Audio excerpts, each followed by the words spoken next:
মোৰ মৰমৰ ছাত্ৰ ছাত্ৰীসকল, আজি আমি দ্বিতীয় শ্ৰেণীৰ ইংৰাজী কিতাপত থকা হিকৰি ডিকৰি ডগ পদ্যটি পঢ়িম।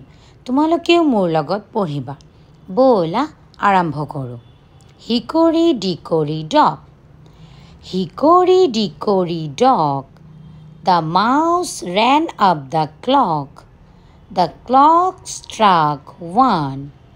The mouse ran down.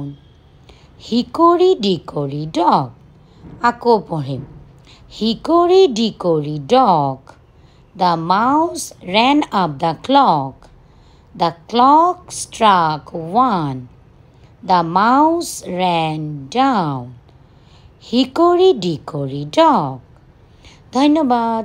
যদি মোৰ ভিডিঅ'টো ভাল লাগে তেনেহ'লে লাইক শ্বেয়াৰ কমেণ্ট কৰিব, লগতে মোৰ চেনেলটো ছাবস্ক্ৰাইব কৰি ল'ব। টেক কেয়াৰ, বাই বাই।